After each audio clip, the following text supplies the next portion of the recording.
नाज़रीन, दुनिया में हुकूमतों से, इदारों से, पुलिस से, महकमों से आम लोग बहुत ज़्यादा खौफज़दा होते हैं। लेकिन दुनिया में एक शख्स ऐसा है जिससे अमेरिका समेत, पाकिस्तान समेत मुख्तलिफ महकमे, इदारे, हुकूमतें तंग भी हैं, खौफज़दा भी हैं, उसके ऊपर मुकदमात भी करते हैं। ये शख्स कौन है और अमरीकी किस सदर के ऊपर और पाकिस्तान के किस आर्मी चीफ, किस सदर, किस वज़ीर आज़म के ऊपर इसने मुकदमे किए और Guinness book of world record वालों के साथ इसने क्या किया था, आज के व्लॉग में हम इस पर डिटेल से बात करेंगे।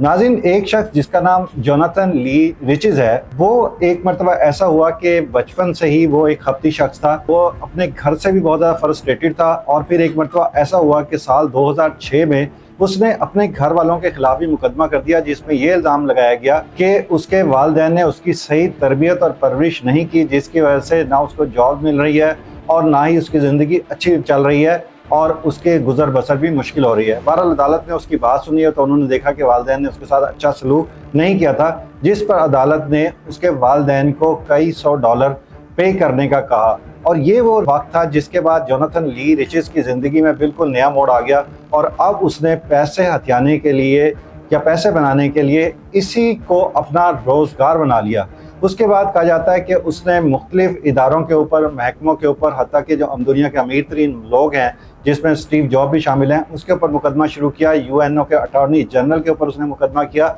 और शोहरत उसको उस वक्त मिली जब उसने अमेरिका के उस वक्त के प्रेसिडेंट जॉर्ज डब्ल्यू बुश के खिलाफ भी एक मुकदमा कर दिया। अब अमेरिका के प्रेसिडेंट के खिलाफ कोई एक आम आदमी अदालत में मुकदमा ले जाए और उसकी बात सुनी जाए तो जाहिर बात है, इस पर मीडिया हाइप भी होगी, मीडिया की अटेंशन भी जाएगी और यूं जोनाथन ली रिचेस की पूरी दुनिया में पहचान हो गई। उसके बाद उसने अपना ये दायरा मज़ीद बढ़ाना शुरू किया और कहा जाता है कि उसने पाकिस्तान के जो सदर थे उस वक्त और आर्मी चीफ भी थे, परवेज़ मुशर्रफ, और पाकिस्तान के वज़ीर आज़म बेनज़ीर भुट्टो के ख़िलाफ़ भी जब वहाँ पे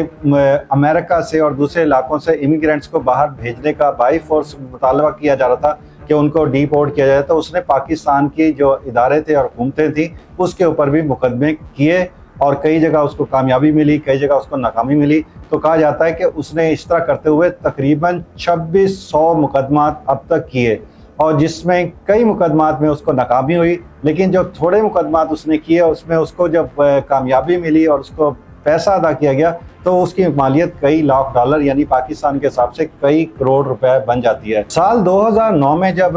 Guinness book of world record वालों ने देखा कि दुनिया में सबसे ज़्यादा मुकदमात करने वाला शख्स ये जोनाथन ही है, तो उन्होंने उसका नाम उससे पूछे बगैर अपनी Guinness book of world record में शामिल कर दिया। मगर उन्हें ये पता नहीं था कि यहाँ उनकी कमबख्ती भी आ जाएगी और फिर जोनाथन ली रिचेस ने उस इदारे को भी नहीं छोड़ा, Guinness book of world record, जिसमें नाम लिखवाने के लोग बाकायदा अपनी लॉबीज करते हैं, मिन्नत तरला करते हैं, हुकूमतों की मामलत देते हैं, वज़रा की सिफारिशें करवाते हैं। इसने उनको भी कहा कि तुमने मेरी इजाज़त के बगैर मेरा नाम कैसे Guinness book of world record में शामिल कर दिया, और इसने एक मुकदमा उनके ऊपर भी किया, जिसके बाद फिर एक मरतबा इसका नाम दुनिया में बहुत ज़्यादा प्रोमिनेंट हुआ, बहुत ज़्यादा इज़्ज़त भी मिली, नाम भी मिला। मुझे नहीं पता कि Guinness book of world record वालों ने इसका नाम मुझसे निकाला है या इसको हर्जाना पे किया। बहरहाल अब आप इतने बड़े इदारों के साथ, हुकूमतों के साथ, अमीर तरीन लोगों के साथ मामलात करेंगे, उनकी शोहरत को ख़राब करने की कोशिश करेंगे, उनके नाम को दाग लगाएंगे, तो वो कंपनी इदारे आपको कहाँ छोड़ेंगे। तो कहा जाता है कि उन्होंने भी फिर इसके खिलाफ जो है वो अदालतों में और मुख्तलिफ अदालतों में दुनिया भर की